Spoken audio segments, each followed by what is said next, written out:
Ladies and gentlemen, welcome to a podcast brought to you by Civic Voice, Inuka Kenya Ni Sisi, and the Elephant, about a national dissent now known as the Gen Z Revolution. In a democracy, your voice becomes a vote. But what happens when that voice becomes a target? Yusuf is my name, and Shakira Wafula is our guest today. All right, Shakira, we are here, and just to ask you, it is at the peak of the demonstrations. Everything is kind of rolling up on a faster pace. We are not going anywhere. We are rejecting the finance bill. Parliament tutafika. Niskume. I'm here for Kenya. I'm here for my people. I'm here for your rights. Nitoe. Nitoe, Baba.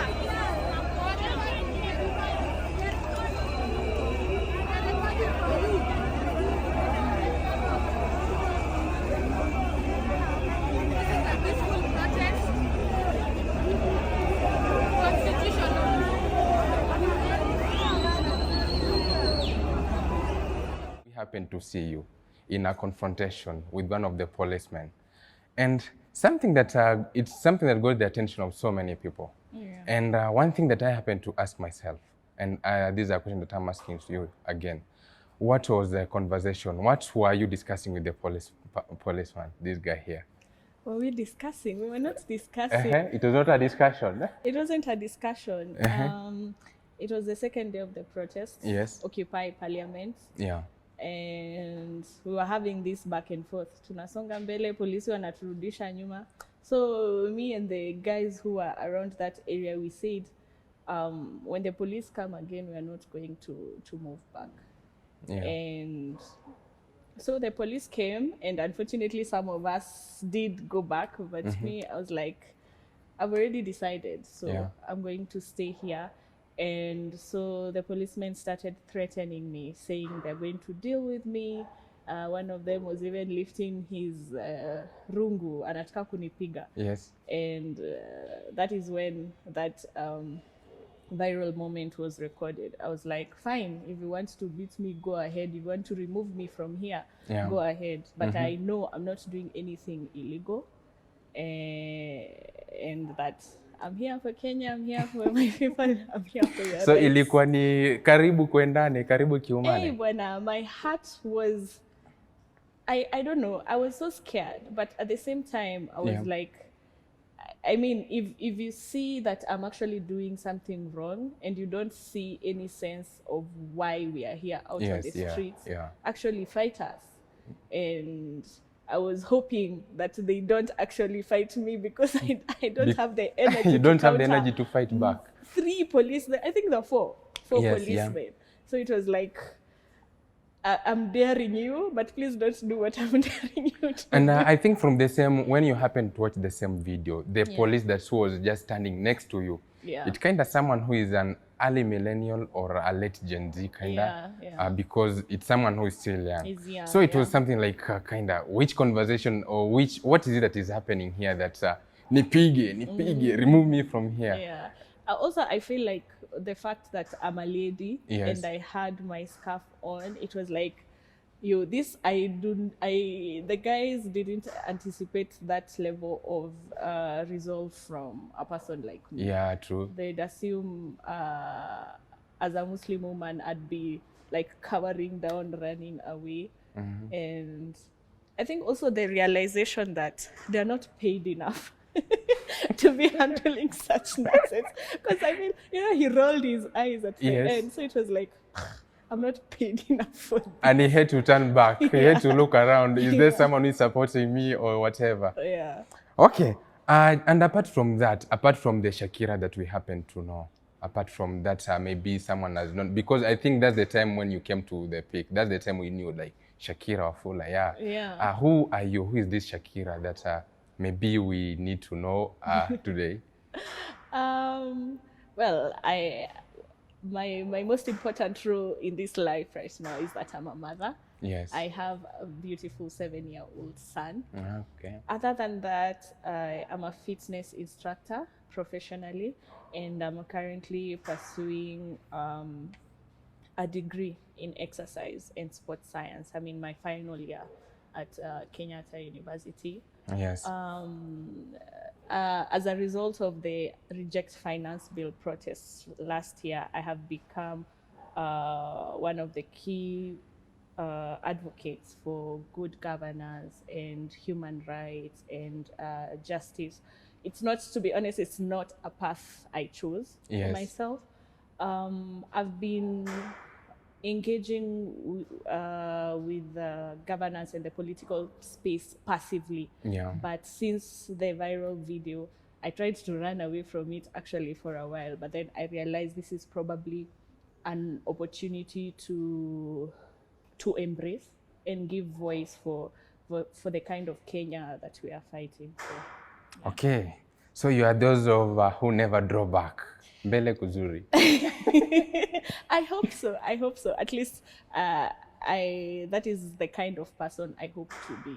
Yeah. Okay, and just surrounding around the working, starting from that time when you came to the peak, you are known to the nation, and I believe right now everyone tends to know like Shakira. Ukipita mahali utajulikana, Shakira has been here also. Yeah. What's the core beliefs about people's power that drives your activism, and especially around the area of elections? Because all these, it tends to surround politics. It's an area of politics. Yeah. So what are the core beliefs that tend to drive you?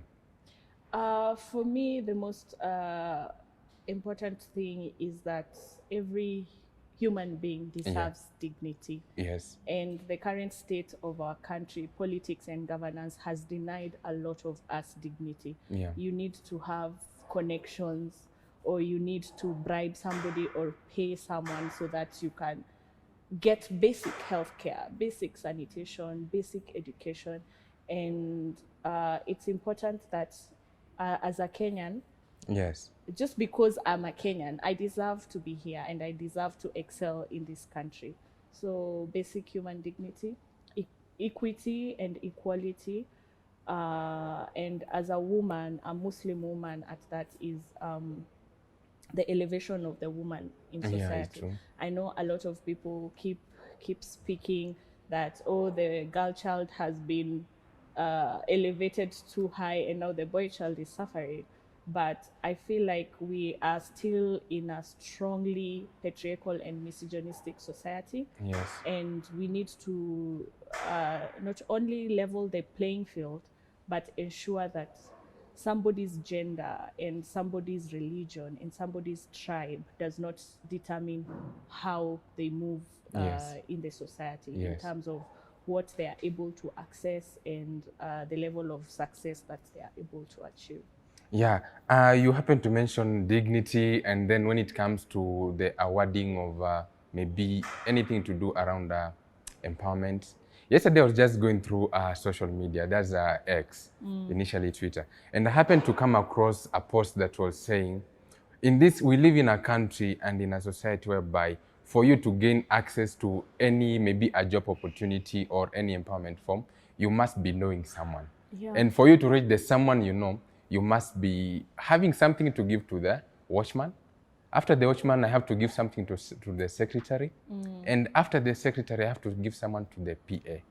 Do you believe that's the country that we are in currently? That's the environment we are operating in? Unfortunately, yes. The term "you should know people," ama jua watu, Jua it's so watu. common because that is the reality we are living in. Yes. I am yet to meet an individual who hasn't like needed to bribe somebody or Yes. needed to look for a connection so that they can get a service from our country. An example is passport application. Yeah. I applied for a passport and I had to wait over 6 months 6 months. to get not just biometrics, to get what is this they do, what is the word? I forget. They need to check if you're a citizen of this country, Of and this it country. happens to Muslims especially. Yeah. So just for me to get an appointment so that they can go get me through this interview and ask me these questions and do this investigation, it took 6 months. And even before I got this appointment, I had to go back home to my parents and ask, like, do you have a friend? Do you know anyone who works at Nyayo House so Yes. that they can help me push for this? And unfortunately, this is what happens. even applying for birth certificates, now going for passports, looking for a job, getting admission at schools. It's you. Unfortunately, that's how our country works. You must follow the process of lazima ujue mtu. Lazima ujue mtu. And you happen to mention that maybe the process is kind of delayed because of you are a Muslim. Yeah. So is it on the basis of religion or what? There's a lot of different factors, and that's why I'm saying, for me, equity and lack of bias with whatever identity is attached to you. I am a woman. I have been in spaces where I've been denied services, or services to me have been limited on the basis that I'm a woman. Yes. I've been in spaces where services have been limited to me on the basis that I am a Muslim. I've been in spaces where somebody looks at me and they're like, oh, your name is Wafula, or oh, your name is Wanjera. So I'll offer you service because of your name. Of your name. Yeah. Siasa za Kenya. Mambo ya identity politics, it's just, I don't know how we got here, to be honest, but I really hope we are able to work around this thing of who are you, where are you from, who do you know, so that you can be helped. I think it's something that is kind of rooted, and maybe if I can say the rootedness, it started from the invention of the country, like when we had Kenya after independence. Like that's the time when we had this thing of tribal whatever kind of finding its roots. And given that now we are at this level, it's kind of, we're just seeing the fruits, but the roots themselves, they're kind of somewhere. Yeah, definitely. I keep saying, as a country, we need to heal, not even as a country, as a society, as an African society. Yes. We need to heal from the effects of colonization. Because even with the independence we were given, we were not truly given independence. It was designed, it was orchestrated in such a manner that it landed us here where we are right now. So we need to heal from the impact of colonization, and what we're living in right now is neo-colonization. So we also need to find a way out of that as well. Okay, then with that, I believe that with independence, we need first to find independence within ourselves. Yes, before we call ourselves an independent country. Definitely. Okay, then just surrounding yourself, your activism and everything, what are some of the most significant personal risks that you've happened to face going along with your work? And of course, with the all challenges that are coming, how are you able to navigate the same challenges, given that still we are seated right here now? Yeah. I'm proud to say that I'm somebody who is strongly rooted in my values and who I am as a person. Yes. And for that reason, it has been difficult to shake me or to remove me from this path that I found myself on. My biggest challenge has been, should I say, slander.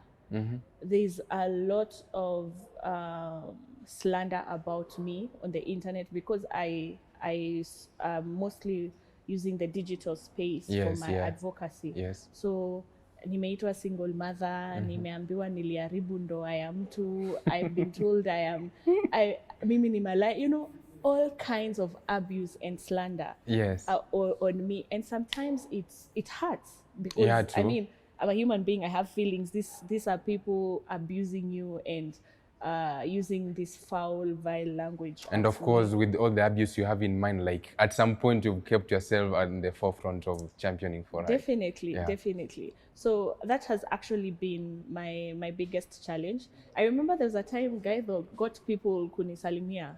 I had to switch off my phone for a week because I couldn't use my phone. I was getting messages and calls of just people threatening me and abusing me. And also in the same regard, my security.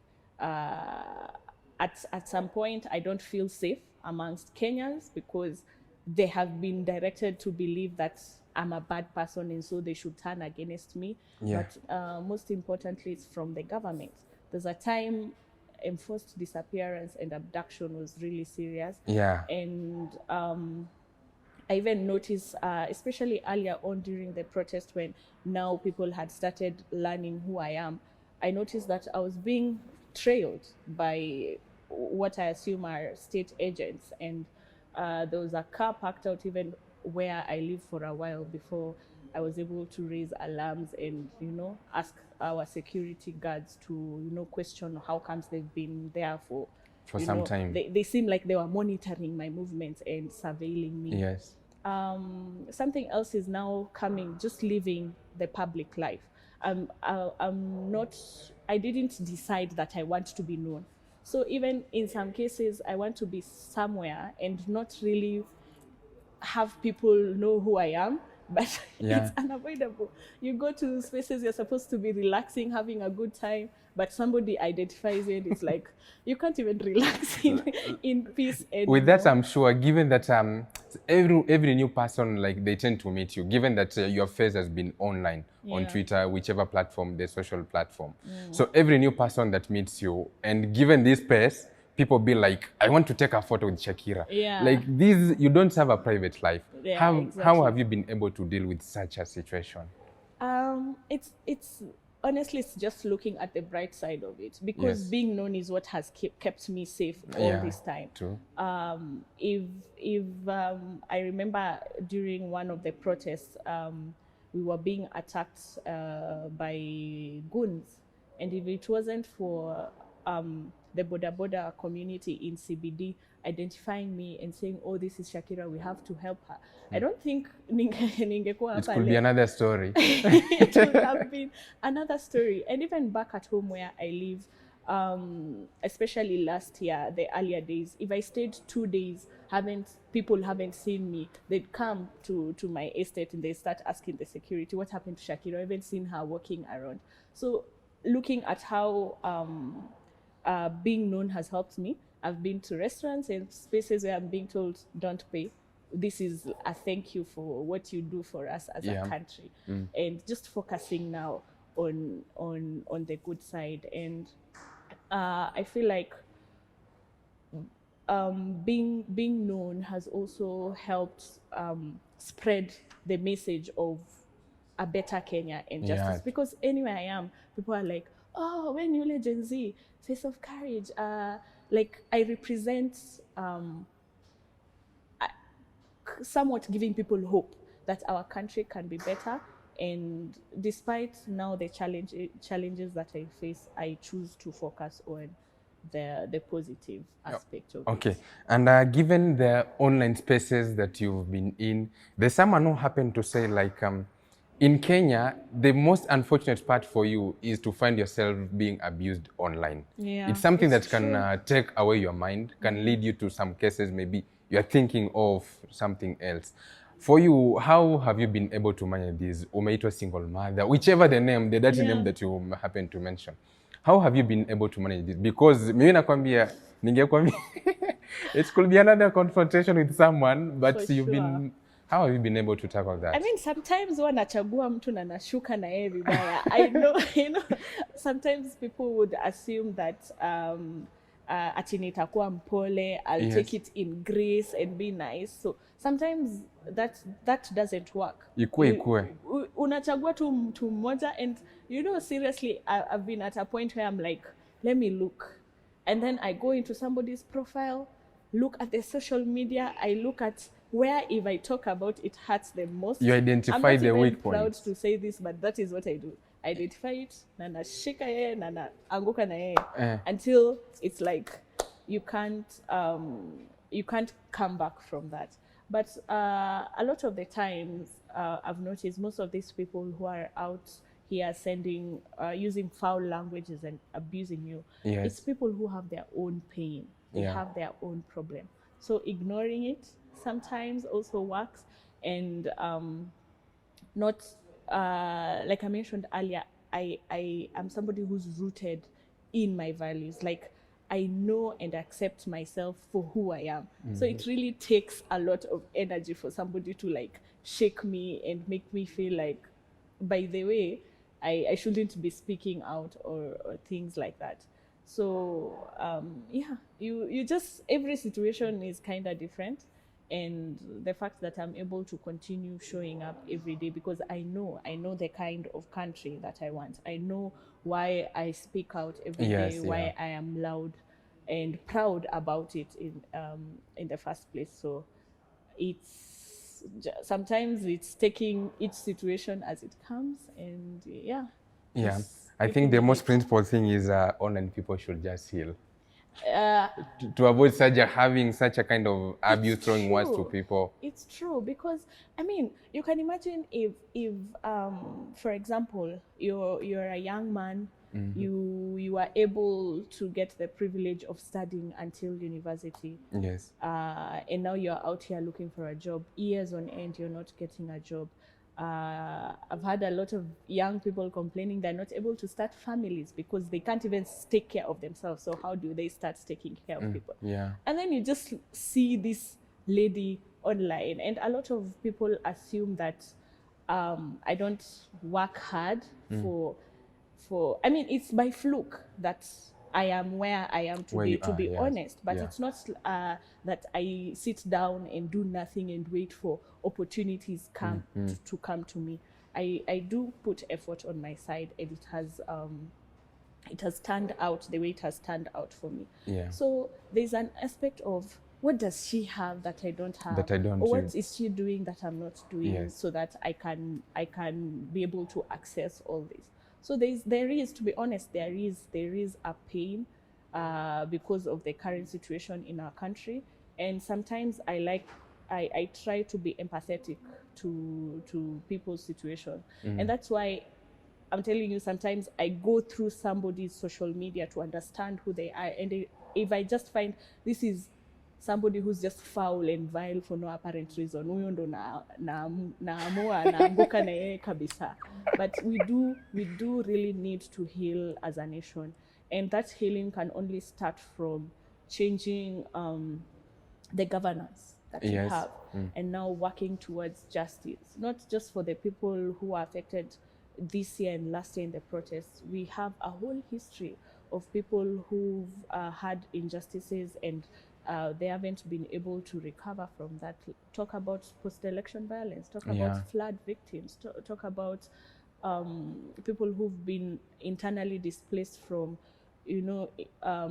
boundary conflicts and things like that. We even have families from the colonial era, Mau families. Some of these people, they're still suffering as a result of what happened to them during the colonial period.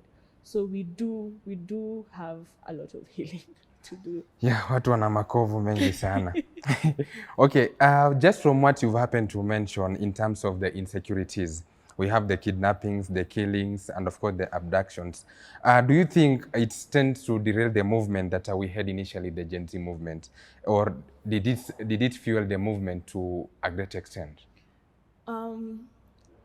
At the beginning, it somewhat fueled the movement because it was like you're going to abduct us, you're going to kill us. Yes. So we are going to come out and show you there's no way you can kill all do of that. us. Yeah. There's no way you can abduct all of us.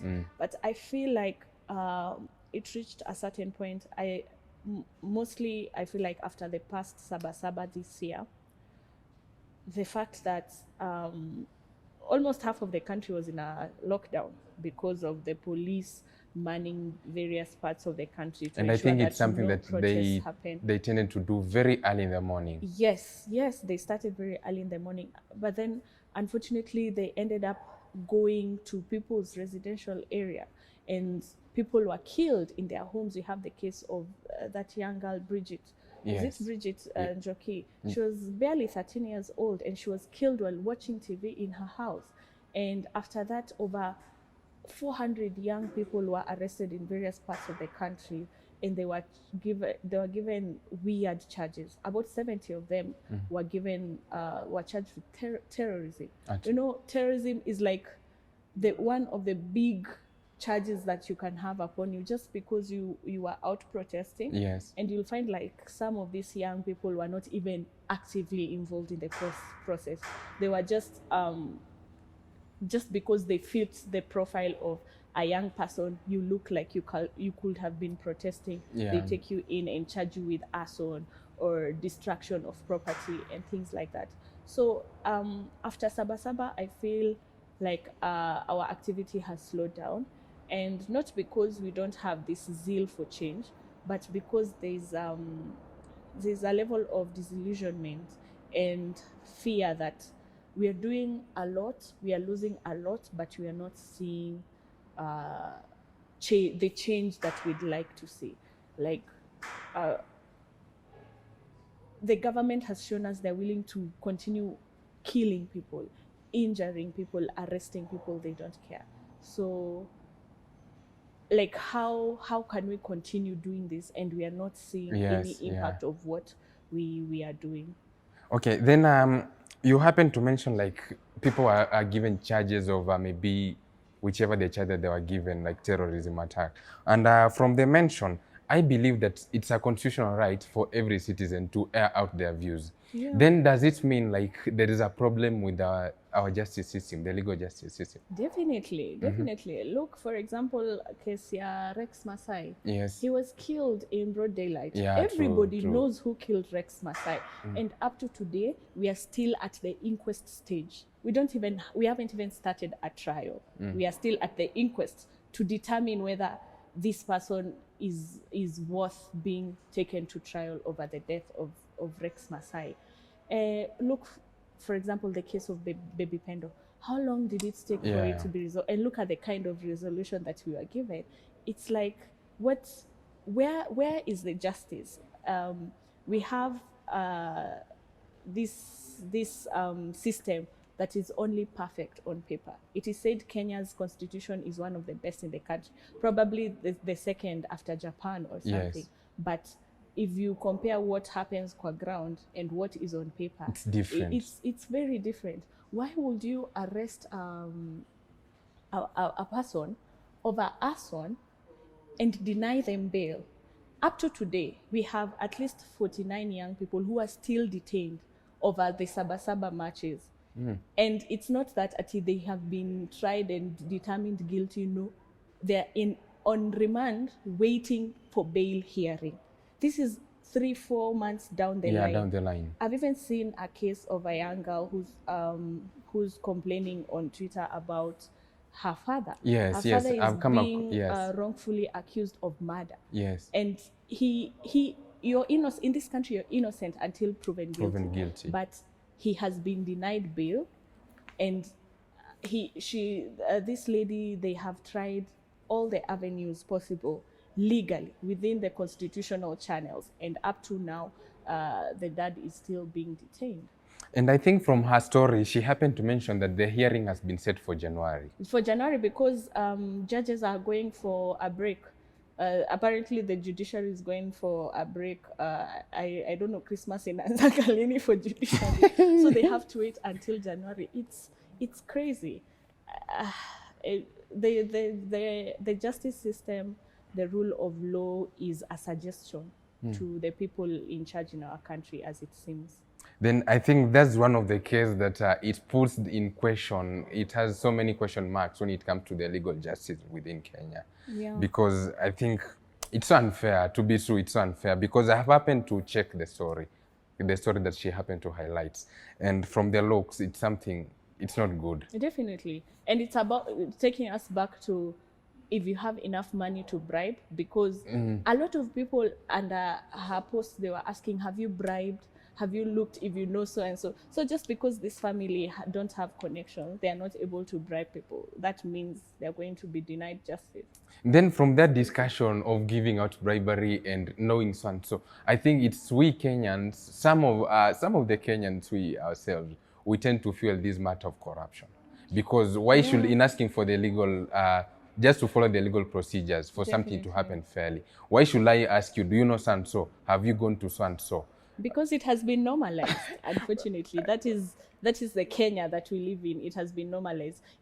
You'll be hard-pressed to find a Kenyan in this country who has never paid bribe, to be honest. Yeah. Kwa sababu, you look, for example, the traffic rules. If you break a traffic rule, a police officer is supposed to write for you an offense sheet, and then you are allowed to go about your day and present this in court or at the police station and pay whatever fine you're supposed to pay. But because the police have intentionally made it difficult for that process to happen. You think about ukipatikana kwa makosa, yes, unaweza kubali uko na makosa. Yeah. But you think about the trouble that the police are going to put you through just so that you pay them a bribe and not go through the correct channels. You're like, afadhali tu nilipe hii bribe, niendelee na siku yangu, rather than try and go through the correct process. Yes. And end up losing.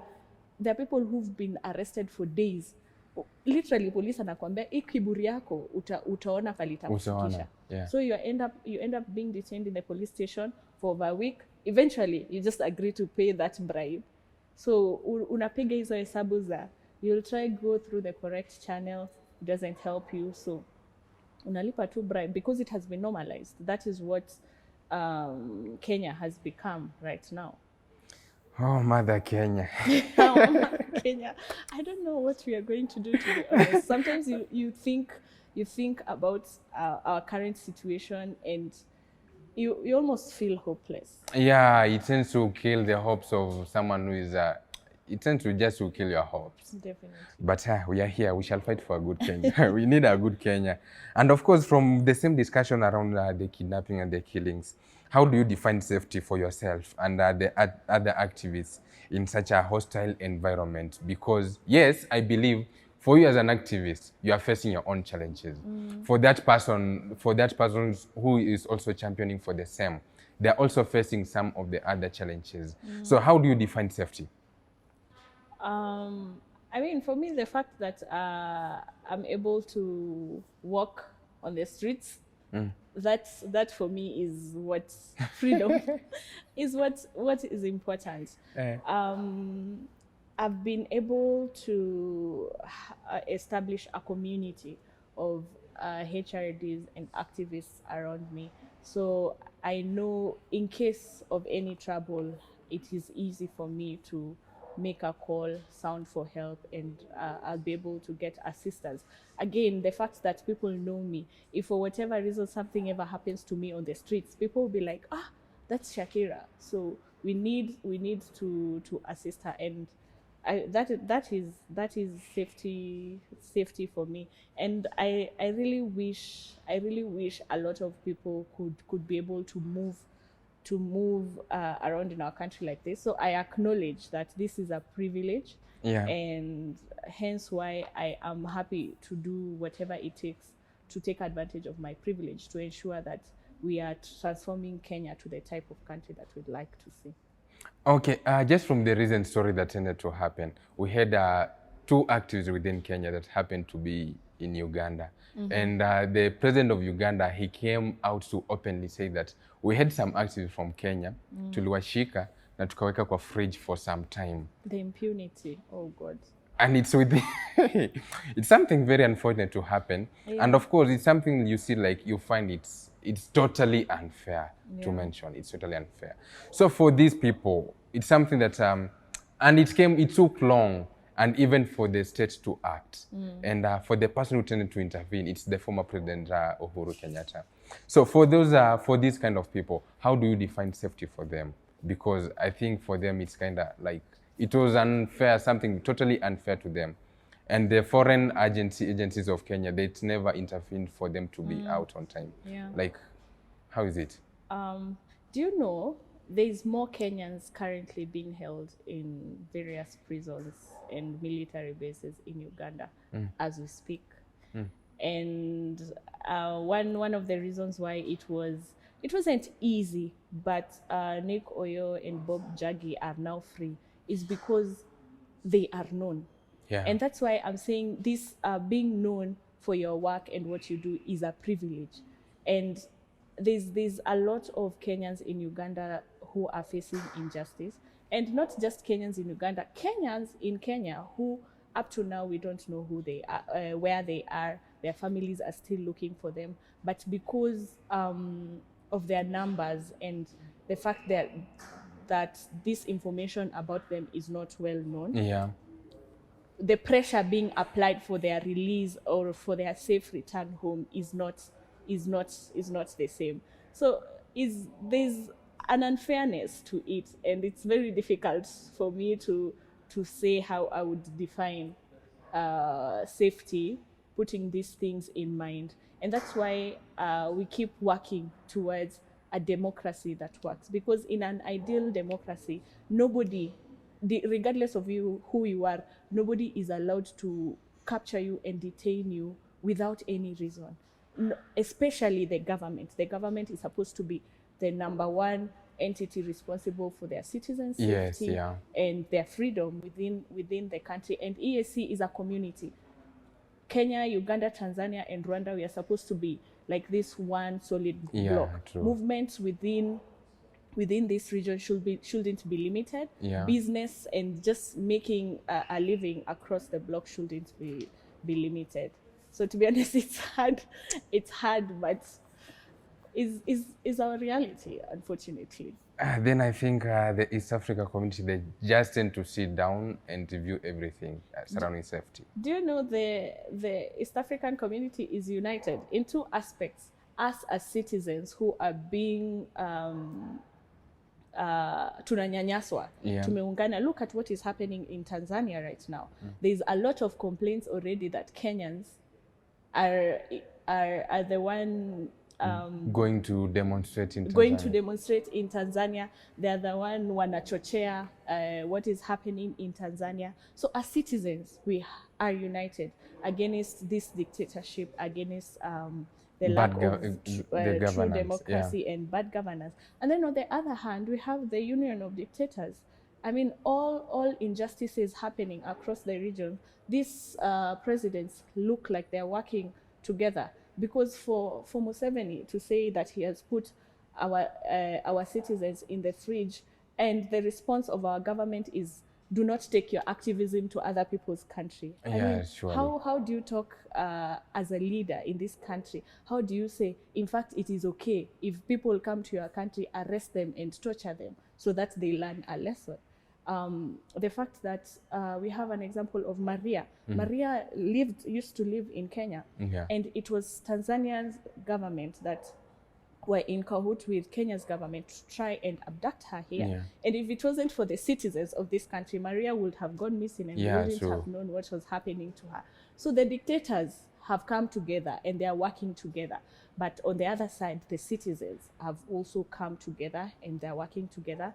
And I feel like eventually the people's power is the one that is going to take the day. We are the majority. And we are the ones who are supposed to be protected by this region, by the government. So let's this dictatorship union that is happening, they should be warned. The people are arising and we're going to take over. So we had the elections in Tanzania. Currently in Kenya, we are having the voter registration. And just to mention, with the active voter registration that is ongoing, and the official data from the Kenya youth, it says that nearly the youths of Kenya, they nearly make 75% of the population, but few are turning up for the same registration. And we know that through the voting process, that's where we tend to elect like the leader that you want. Like, who is this responsible person that you want to lead you? And so is there a movement or a strategy that you guys are coming up just to make sure that this voter registration, it reaches the 75 or closer to the 75% of the youth, because they are the majority? And the turn up in voter registration is kind of quoted to be low.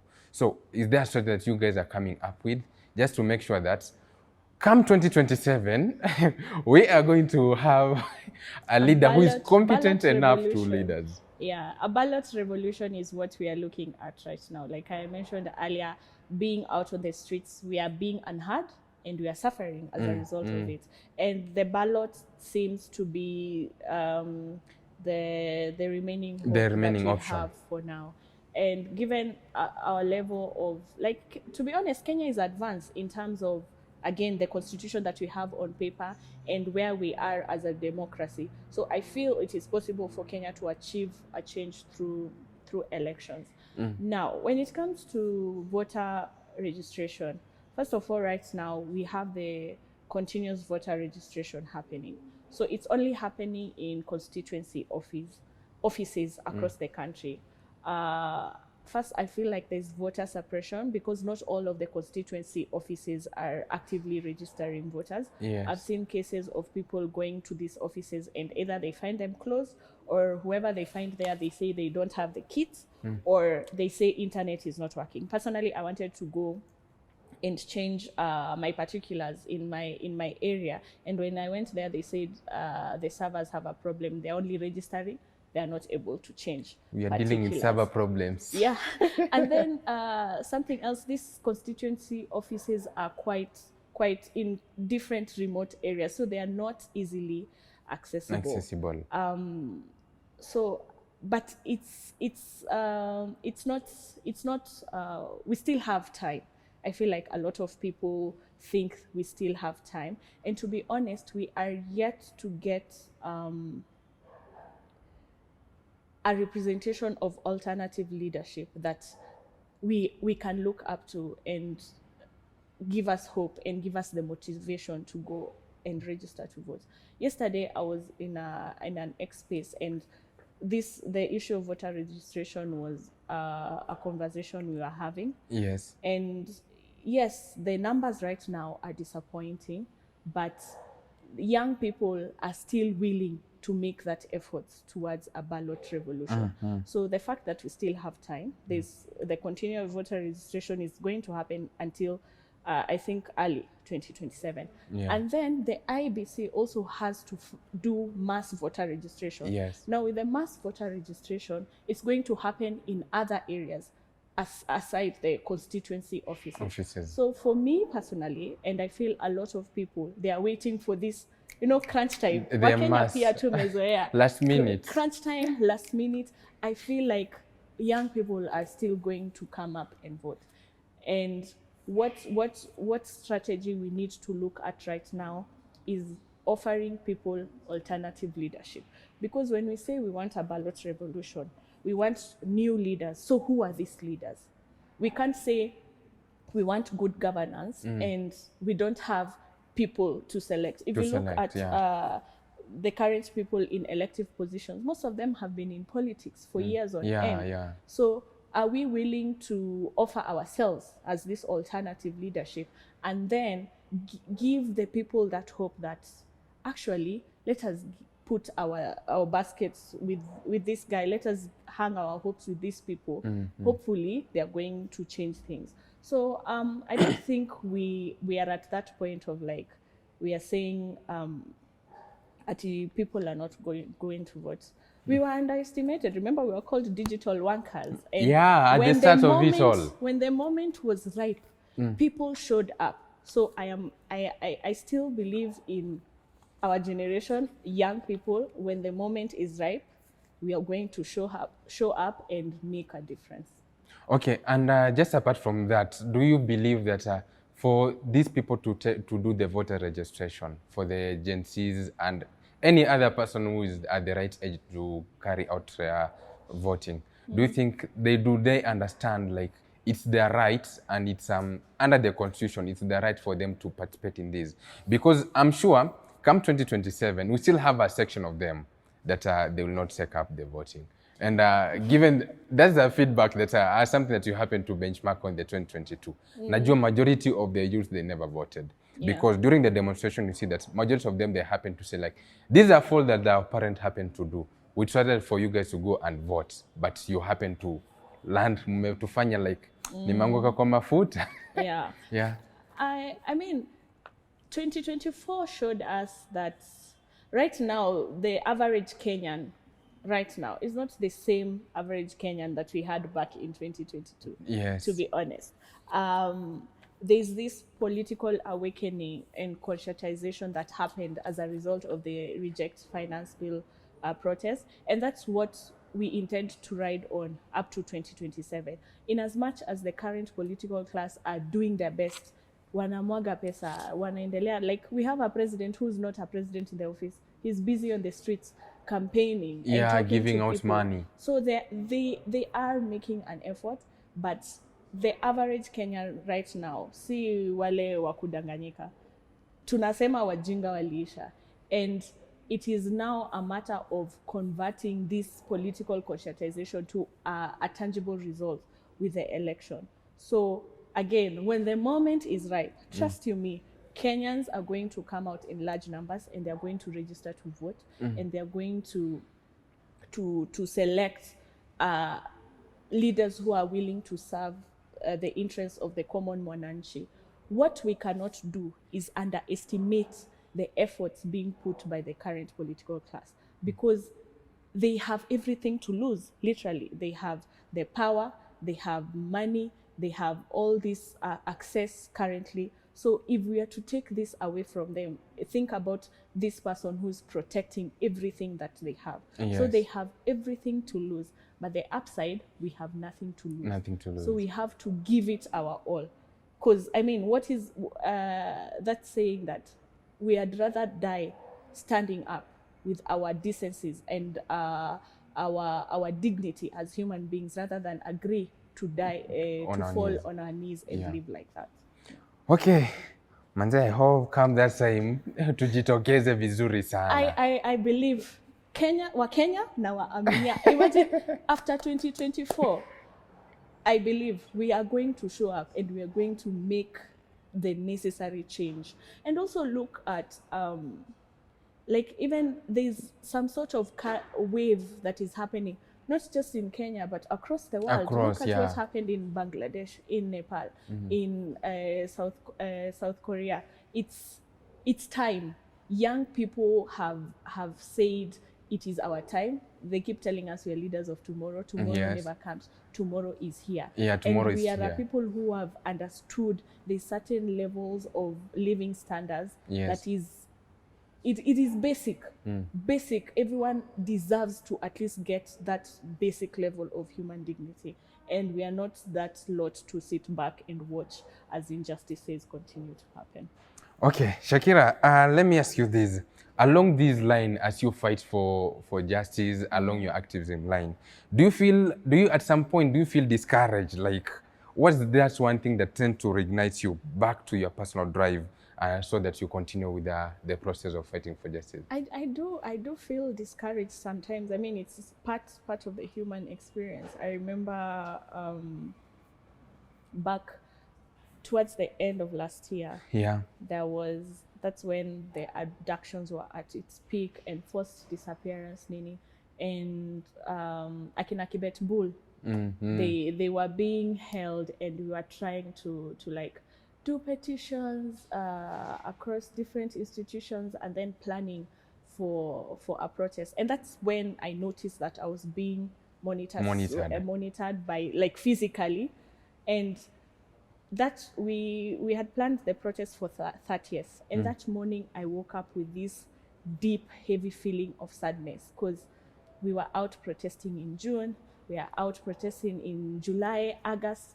Here we are in December. The year is coming to an end, and things are actually they felt like worse than they had been previously. Yes. But one of my colleagues, I had spoken to her, and I was telling her, I'm not coming out of the house. She was like, Shakira, you can't do this. Imagine your life depends on it. I've never forgotten that statement. Literally, not just my life, my family's life, my son's life, and all Kenyans' lives depend on it, because you could be literally sitting in your house and you're going to die because of impunity. You're going to be killed by, they call it a stray bullet, but a bullet that has been fired cannot be stray. Regardless of who it lands on, it was fired as a result of impunity. You could be living your life, you get cancer, but you go to hospital and they tell you your cancer is not progressed enough for us to offer you services as SHA. There's a story of a lady, literally, aliambiwa your cancer is not advanced enough, go sit at home, come back after a while, we see whether you qualify to be served by SHA. Like, there's the case of this gentleman who lost his wife because she had given birth and there was no blood she was over bleeding and there was no blood that she could be given, and she died as a result of, literally, it's our lives at stake. There's so much deaths that can be avoided because of the level of impunity that's happening in governance. And that statement is what keeps me going. Anytime I feel like I do not have the energy or I cannot show up anymore, I remember our lives are at stake, and you don't have to wait for death to come knocking at your door so that you can intervene or speak up or make a comment. And like I mentioned earlier, I have a community of strong human rights advocates around me who allow me to reminding me why we are showing up, what we are working towards, and also who allow me to take a break. Like as a human being, it reaches a point where you are actually literally physically, emotionally, and mentally tired. And when you reach certain points, there's nothing you can achieve. So the fact that they allow me to take a step back, recuperate, rest, spend some time in, peace, quiet, not solving problems and putting out fires everywhere, and then come back energetic with resolve to continue with this fight. It's those two aspects are what keep me going. Okay, and just to dwell on the same question, all along the process, like, this person, we are with this person fighting for the same cause. And all along the line, you see, like, they tend to change their trend. They take another, like, they tend to deviate. I don't know, tunaita wasaliti, mtu amekusaliti. Like, I know this thing, it tends to, like, does it tend to discourage you from the cause? Definitely. It's discouraging. First of all, you feel like, oh, we have been through this together. These are the efforts that we did together. And then you decide to cross over to the other side. That is somebody who has given up. Who has given up on the hope that Kenya can be better, who has given up on the efforts that we as citizens are putting towards ensuring that there is accountability in governance and justice. And so I feel, to be honest, I feel pity on them. So if I look at it that way, I don't feel as bad and as sad as one would say, because I mean, how do you just give up? And then you don't have a spine to stand firmly on the values that you believe in. But also there are people who from the word go, their goal was selfish interest. So over time, this has been revealed to us. So just console yourself with the point that they were never part of us in the first. To begin with, they were just pretending and riding a wave. Wanasema ni mbweha amevalia ngozi ya kondo. Ndio hivyo kabisa. And of course, for some of them, they mention like them joining on the table. Like, wanataka kuingia hapo serikalini, we want to see ourselves there. Like, it's some sort of collaboration so that they can be heard. So just to ask you this question, do you think this aspect of convergence and collaboration, how does it tends to be something unfortunate for the Gen Z? Then what's the best way, like, for you are opposing that thing? Like, it's being unfair. What's the best thing, like, way to make a better political change in the country, given that collaboration and convergence is something like it doesn't work for the majority of the Gen Zs? There's that statement a lot of people like saying, that you cannot change anything until you're within the system. But look at individuals who have gone to try and effect change within the system. Hao ndo tunaita wasaliti. Hao ndo tunasema they have lost their way and strayed, and now they have become part of the oppressors. The thing is, the way Kenya has become currently, it is difficult to effect change within the system. Once you join, it is either you collaborate or you exit. There's no other way. And that's why when we talk about the ballot revolution, we need new leaders across all levels. We are not just saying Ruto must go because we want another president. No, we are saying Ruto must go because the type of impunity and governance he represents is what we do not need. So we are selecting new leaders from MCA, women rep, senator, governor, and now who else? It's 6 posts, the members of parliament, and then the president. We cannot effect change if we are changing the president and then we return the same members of parliament to parliament. And we cannot effect change if we are electing new members of parliament, Yeah. and then the head na MCAs huku chini are the same people. We need a complete overhaul. Change, yeah. Tukisema drain the swamp, tukisema fagia water. Fagia. This is what we need. Our house is dirty. Yes. Look at now the concept of a dirty house. When you're cleaning a house, you don't clean one specific spot or in and a then certain circumference and leave the everywhere other else and say you are in a clean house. That house is still dirty. So kama utafagia, you fagia everywhere. You fagia kila kitu so that the entire area is clean. And that for me, I don't feel it's possible to say I'm going into the system so that I can change the system from within. The system as it is right now, if you're one person, it's like a drop in the ocean. Yes. You add one fresh drop in the saline ocean. The ocean is still saline. Yeah, so it's you still just saline. need to drain the swamp kabisa and then start afresh. Fagia water. Fagia water. I keep repeating fagia water, and this is something even in the last election. Yes. The theme fagia water was there, but I don't think a lot of Kenyans were able to relate with it as much. Yeah, with the theme. I am hopeful that come the next general election, It works out. We can work out. And to be honest, this the kind of change that I'm talking about is somewhat idealistic. To be honest, we can't say we will achieve 100% of it in 2027, but 2027 is going to be a step towards the closer right to the goal. direction. Yeah. Oh yeah. We say we initially, that's the goal that we have in 2027, tusongea karibu. And of course, just to ask you this one, along the process, we are having young, these are the agencies or new faces coming up to say like, come 2027, I want to champion for this, I want to campaign for these seats. I want to bring this kind of change because we are tired with having these old faces. We tend to recycle the same kind of being within the political sphere. And so the young people, they are quoted to be disruptive with the agency demonstrations. As much as tulisema the demonstrations, as equal specific for agencies, it was generation zote for any person who wants change. So they say that they're kind of disruptive because of how they advocate for their issues, how they give out their grievances. So a number of them are championing for the same elective seats. Right from the MCAs, and I see like we even to the presidential seats, we are having new faces coming up. How do they package themselves in a manner like that?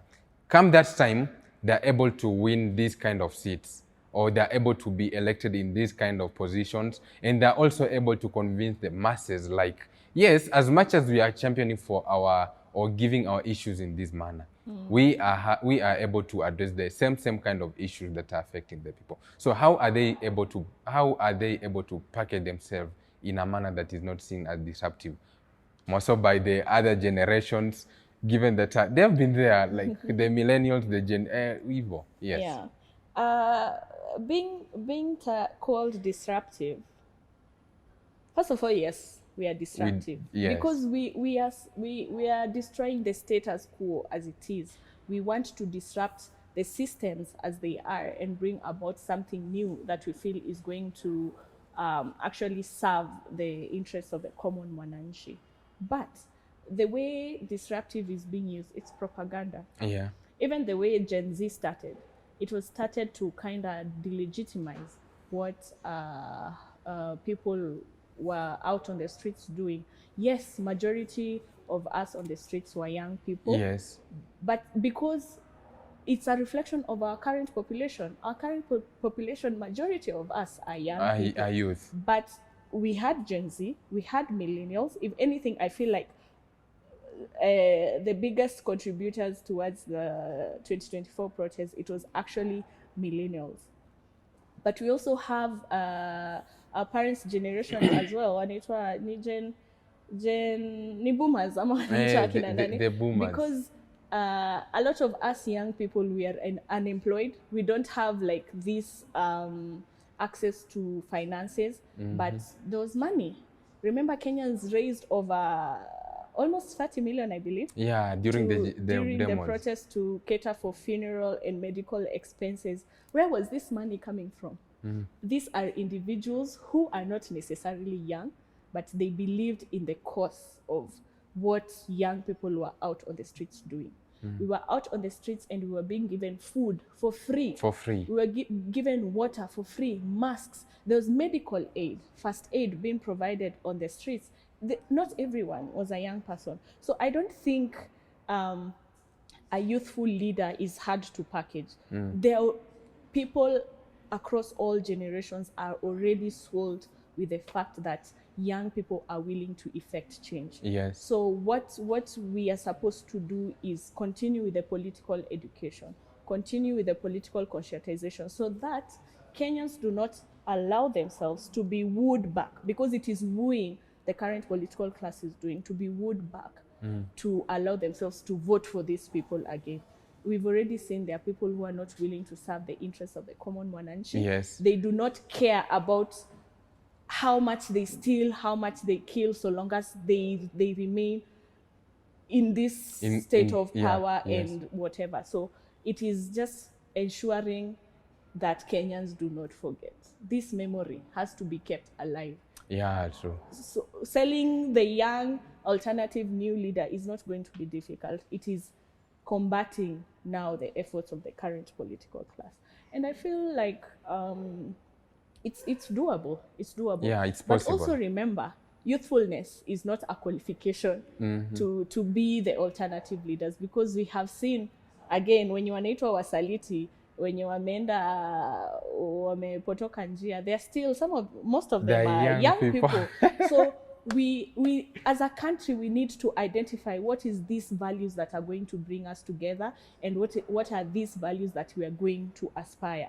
Because if we say youthfulness is the only qualification when it comes to leadership, even currently in parliament, we have a Kenya Young Parliamentarians Association. Yeah. All the people in that association are young people. What have they done for this country?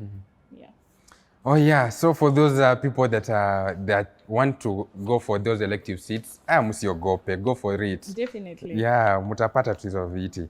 And given that we are having a faulty legal justice system, and we are living in a country that is having so many issues, right from the bottom till the upper level. So based on your experience, what is the most effective way to hold those in power accountable for their actions? Memory. Like I said, memory. At the current government as it is, there is no getting justice with the current regime. Yeah. So documenting everything and not forgetting, so that eventually, when it is the people who have the upper hand, we actually go for justice, prosecute these individuals, ensure that our stolen property and resources are returned, those who are responsible for killings and injuries and all those nasty things to be prosecuted and punished. So for now, the most important thing is documenting and not for Kenyans. Never forget, Tusisahau. because even though justice is delayed, because at this point it is being delayed, honestly, we have to ensure that justice is served. But sasa wanasema, even with the change that is coming, you see, like majority of the people, when we go to the election, they have that fear of tunaenda kupiga kura, because someone feels like I'm going to vote, but maybe voting was already done. So it's the same person who has been there, anaenda tu kukuwa recycled. Na sasa mtu atapataje haki kama mwewe ndo hakimu kwenye kesi ya kuku? You know, when we say active participation in elections, it's not just going to vote. Yeah. We need election observers. We need people to actually guard the votes. Given how election actually functions in this country, it's difficult to rig an election across all levels.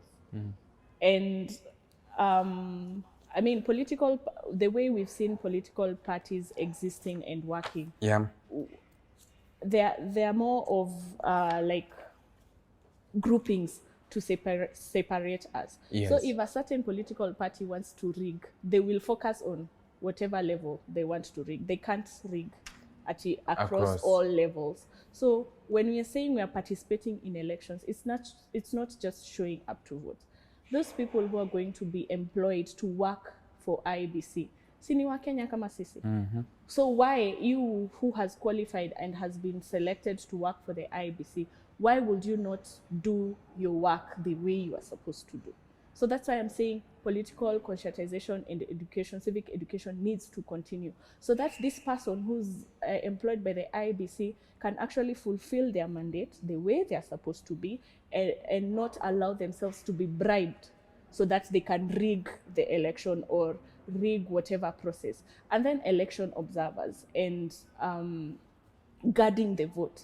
It's not just ati tumeenda kuvote, kila mtu amevote, ameweka voters cards zake hapo na akarudi nyumbani kukaa na ngojea results announce. We need to have people on our side who are going to guard the vote to ensure that the number of people who voted is the number of votes being counted, and how people actually vote is how it is transmitted. If we do that, if we show up to vote and we guard our vote, it's going to be very difficult to rig the election. Okay. Just my next question is kind of related to whatever response that you happen to give, but just for you to expand on it more. In 2007, we had the post-election violence. Come the year 2013, we happened to do a re-election because it was quoted we had election rigging. And yes, I know to some of the people they said it happened. In 2022, we happen to have just in Bomas, whatever that happened, it's happened. And right now we are looking forward to 2027, whereby we are targeting to have an election. According to you, what does a successful election look like?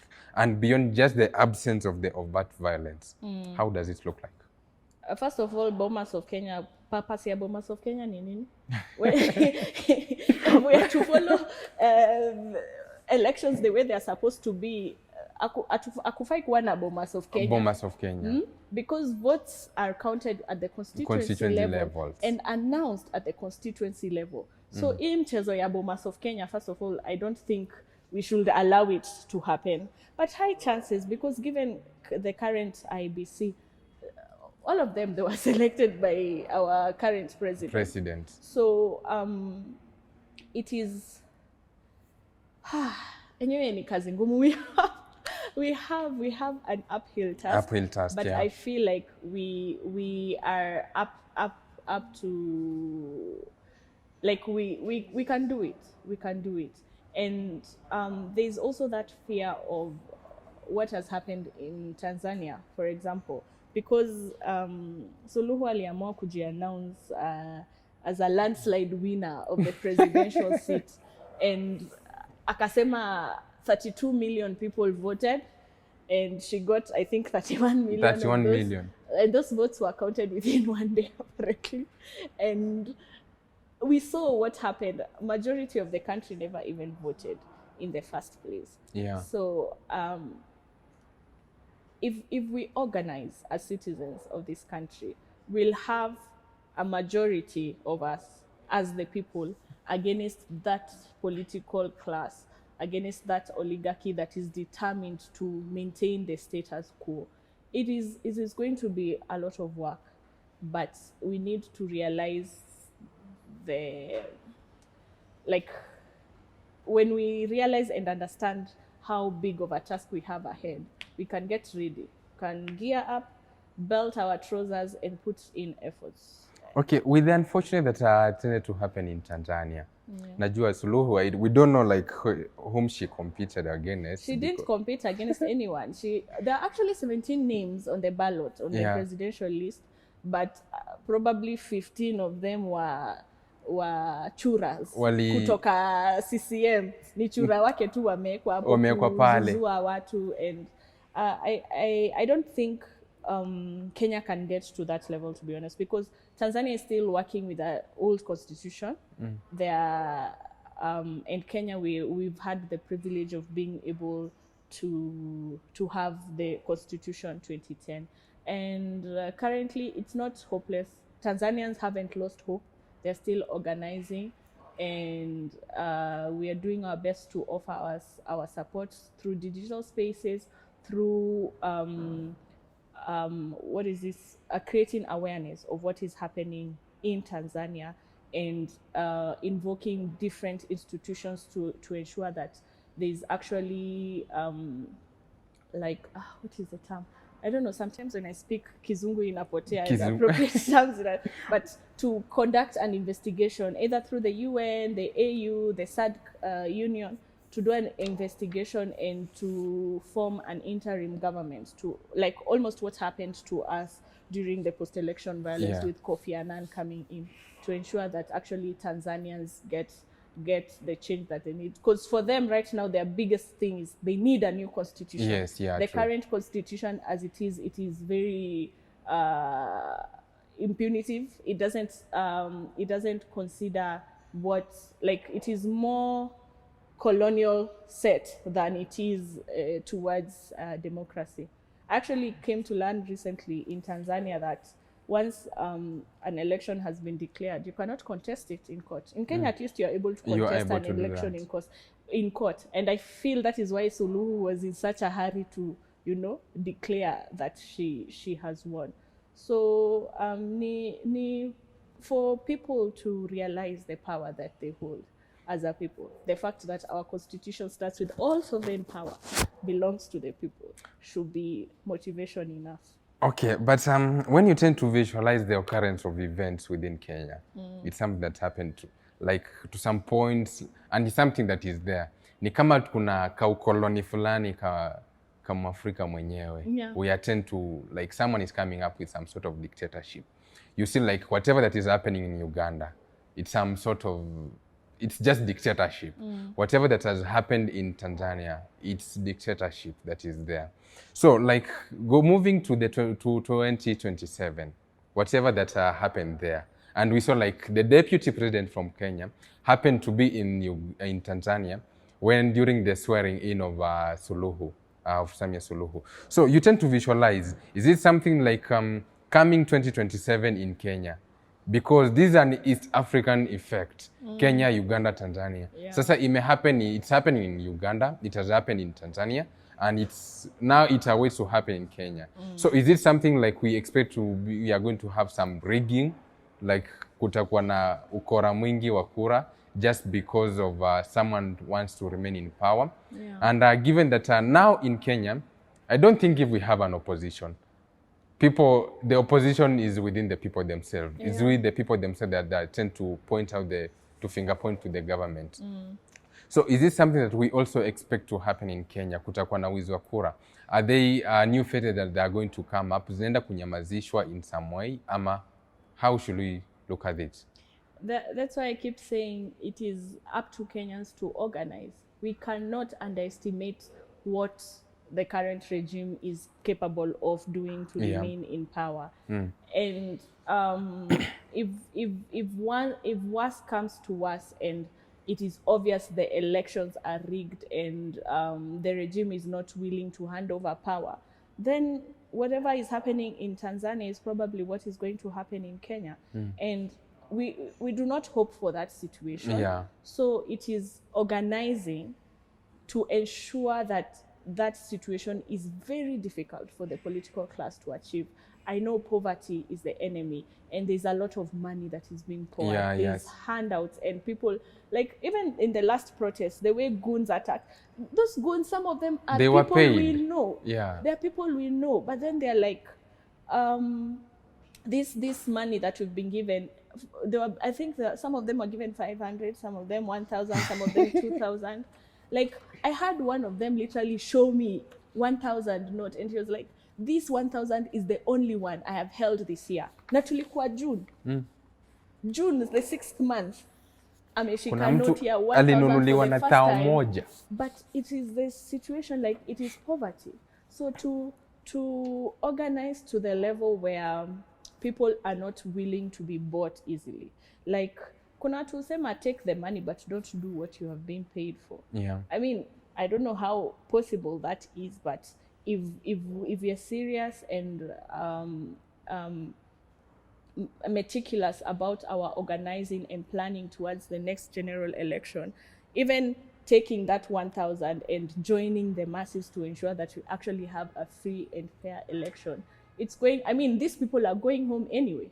These people are going to be eventually be punished, be tried and prosecuted and punished for their lack of accountability and their impunity. Yeah. So maintaining that sharp focus, educating people, engaging people civically, and organizing towards the next general election, it's ideal. It's like my thoughts. I'm aware. I'm very idealistic, but it's possible if everybody decides this is what we want and this is what we are going to work towards. It's possible, and having that knowledge that this is what the government could do helps us even prepare different efforts towards countering. And coming to organize will require unity, and I feel like that is what we lack right now. As citizens.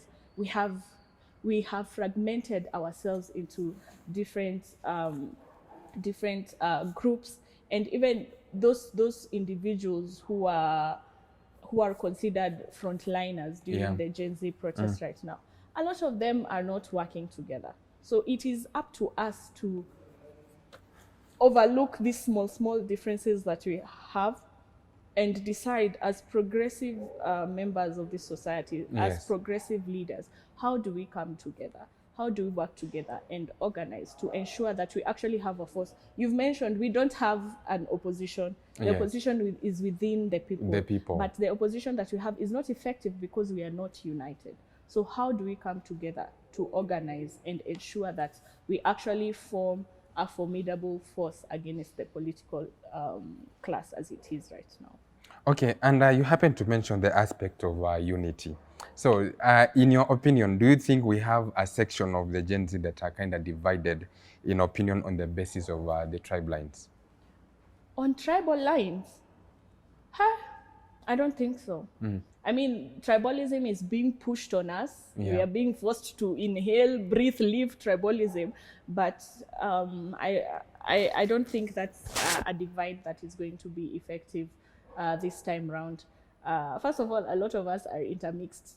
Yes, because of the intertribal marriages, and many of us are within urban setups. So even in as much as somebody could be Luo, somebody could be Luya, Kikuyu, they don't even identify themselves with their tribal and cultural identity to that extent, to the extent of they will alienate another tribe because of who they are. But the Odipo report, I think it was last week, but one showed that there's active efforts towards pushing tribalism. And again, being aware and being united and organizing against such propaganda and efforts is the only way out. And I think the issue of the tribal lines is something like it's being brought up by the political class that is currently there. Because I believe like kuna tu mtu akitoka, mwanasiasa akitoka tu hapa akisimama mahali, maybe in Kiambu or whichever region, like the first thing like ata mention like sisi Waluya, sisi wa Kikuyu, sisi wa Kale, sijui this and this. And I believe like carrying that notion, given that like majority of the people that they tend to be affected by this, those people like within the rural setting, wako ukule ushago, because your daily life tends to revolve around there. The people that you are going to meet, kama it's a Luya setting, the people that you are going to interact most with, the Luyas. If you are a Kikuyu, within a Kikuyu setting, people that you are going to interact with most, the Kikuyus. And just to mention, within the same setting, we have Gen Zs. Na sijui kama if they identify themselves like, anasema like, ai, uyo ni nani, uyo ni Muluya, ama some sort of that. And I believe like it's something that we Kenyans, we ourselves, we need to come up like, say no to such a thing. Haijalishi kwenye unatoka, like someone who is able to lead, like how hold all the capacities to be a good leader, like they just need to be given that chance to lead properly. Definitely. Okay, moving on to our next. Given like surrounding all these spaces, you've been in the demonstrations in the streets, you've had all the online abuse, your personal life has been kind of like you've had that infringement, you've been denied your private life. How do you protect your mental and emotional well-being while confronting all the issues, the daily issues? Yeah. Najua hapo ndo kuna changamoto. Definitely, but this is actually an area I thrive in. Like I said, I'm a fitness instructor, yeah. and I went into exercise for my own personal benefits as intervention because I was having some mental problems, and Yes. I saw how effective physical activity is. So my initial advocacy in the first place was about wellness, mental health, and general wellness. Yeah. So the fact that I'm in the fitness space, it really helps a lot. I fight with weights and dumbbells and barbells, and that is one of the ways I use to maintain sanity. I'm also heavy on meditation. Yes. I do take time, usually first thing in the morning after waking up. Just take a few minutes with myself to self-reflect and introspect. I literally ask myself, how are you? Like, how are you feeling? And identifying whatever emotions that I have and deciding how I am going to move throughout the day with Yeah. these emotions that I currently have. Something again that I mentioned is having a strong community around me. I have friends, I have family, and they support me not just as a human rights advocate, but as an individual. I have very strong relationships with my family and friends. Yeah. And I feel like having a support system is something very important, because even when your own internal self cannot help you be strong, cannot help you push, you have outside voices clapping for you, encouraging you, and telling you to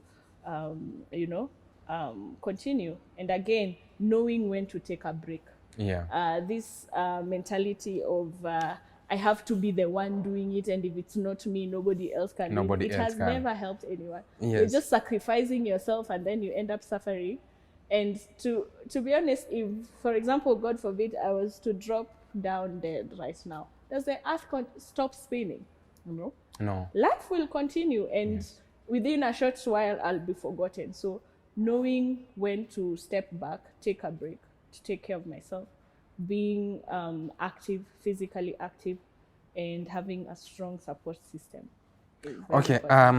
Okay. Just to come to this question, surrounding the same work of activism and everything that entails activism, what are some of the common misconceptions about the same work that you would like to correct, given that the public, it holds a different face to like activists? Yeah.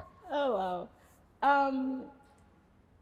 A lot of people believe that activism is a profession. Like tomato commercial activists, paid activists, and that you're making money and balling because you're an activist. First of all, there's no such thing as commercial activism.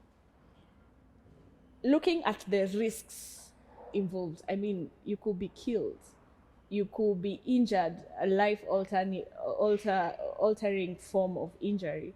Like there's risks not just on yourself as an individual, but to your family. Yes. If you have a spouse, your parents, if you have children, like you're exposing them to these same levels of risks just by the mere fact that they are closely associated or related to you. So if you think about the levels of risks that we expose ourselves to, how much money do you imagine will be enough for somebody to agree, these risks are okay. So long as I'm earning this amount of money, then I'm happy to expose myself to this risk. You can't put a number, to be honest. And if you were to put the number, it would be a very high number.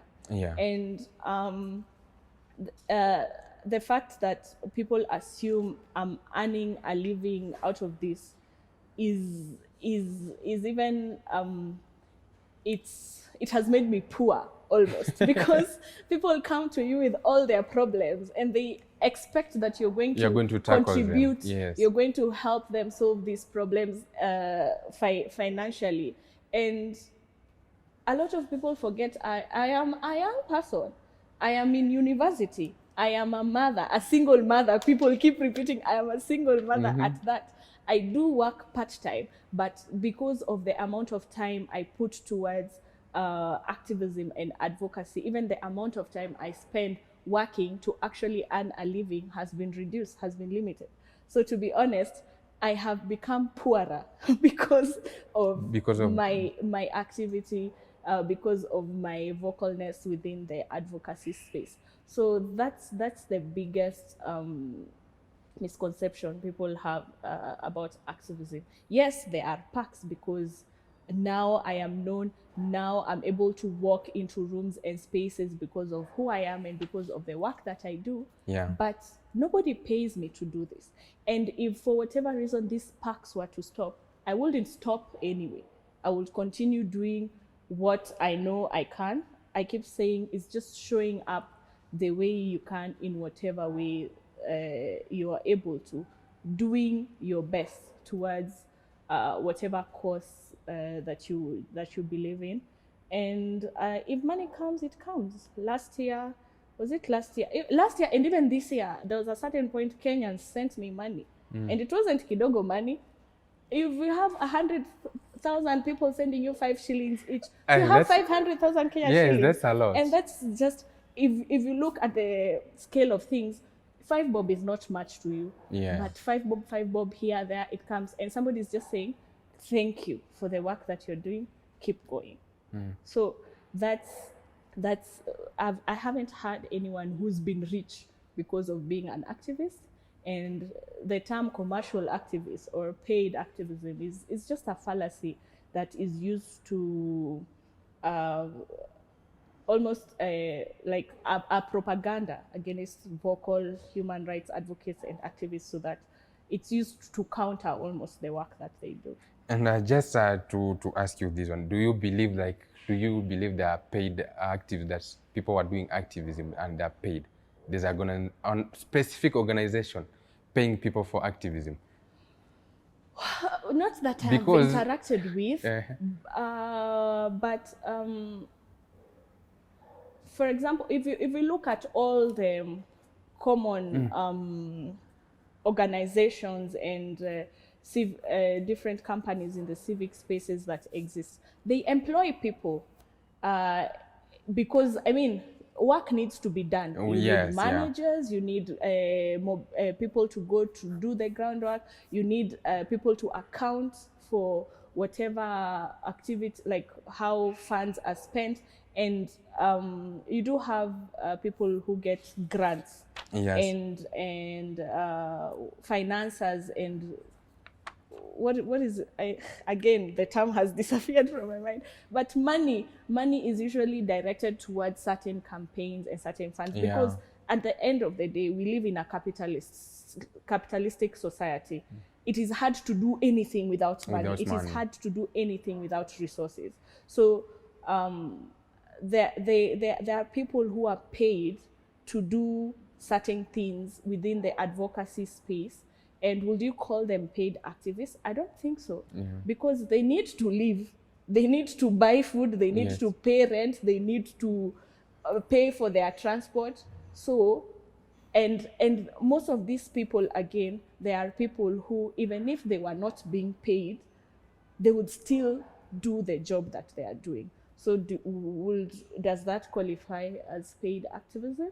I don't know. It's for people to decide. Okay, and I think people need to clear that notion of activism in a leap. Definitely. I think also it's the fact that institutions, for example, the Ford Foundation. I think they just come in to support the same campaigns. That they are known to support a lot of NGOs and CBOs, and the fact that as an entity, Ford Foundation is known to be very financially strong. People assume it directly reflects to whatever campaigns that are being supported by the same people. But again, we live in a capitalist society and people need to earn a living. And if how you're earning a living is also contributing towards a better society, I mean, why not? Okay. think that's well cleared. And coming to our final, given that we are moving forward toward the 2027 elections, we are coming to tunafikia ile kiwango ya kura where we are going to change, maybe carry out the change that we want. Yeah. What's your last take, given we have the activists, we have the youth that are going to participate, we still have the people that are championing for a better representation. What's your final take to them? It's not about your job description or being a human rights advocate or being an activist. No, we are Kenyans, and Kenya should be our business, regardless of who you are, regardless of what you do in your day-to-day. And that's why I like introducing myself as an active citizen. Yeah.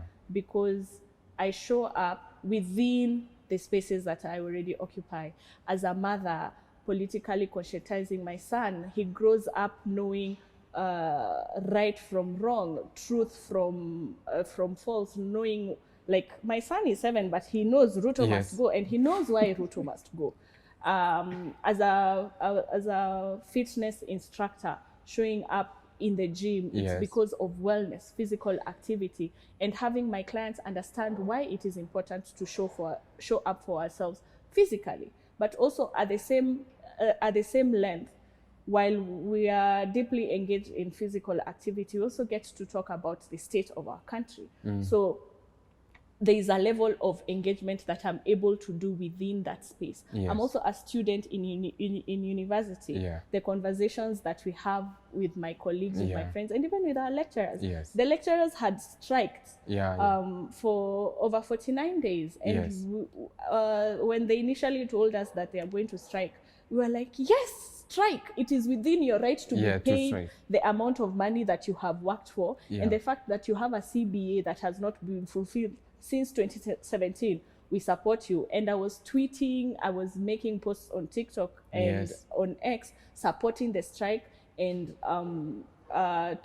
encouraging the lecturers to continue until they get what they were striking about. So just finding ways within our day-to-day lives to show up, to continue with these conversations, and to encourage the change that we'd like to see. Mimi, if you're around me, there's no way you're going to litter, and I see you littering and I leave you. You will take that piece of paper, even if we're in a car, you're going to stop, exit the car, and go take that piece of paper. Because we say we want a clean environment, we want to control climate change, but you're the first person throwing plastic outside the window. So it's things like that, being an active citizen, because being involved with what is happening in governance affects you.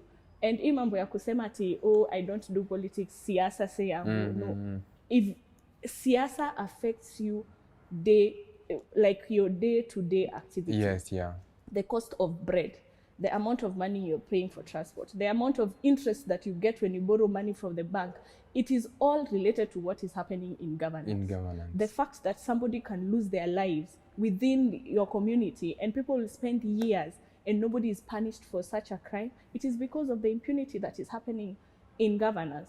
So if we all recognize our roles as citizens of this country, we leave these labels of activists, advocates, what we understand. If we get accountable governance, if there's justice, it's going to serve all of us, not a select few. Okay, all right. So it's everyone's responsibility for a better change. It is responsibility, It is not just up to walendo activists. Walendo wapiganie.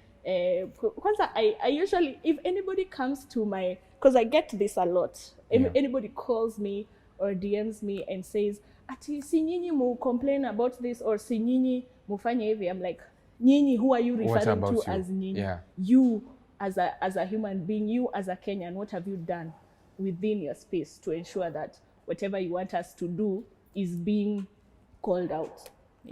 All right, thank you, Shakira, for having you on this discussion. And I bet it was an amazing one. And to our listener, asante sana.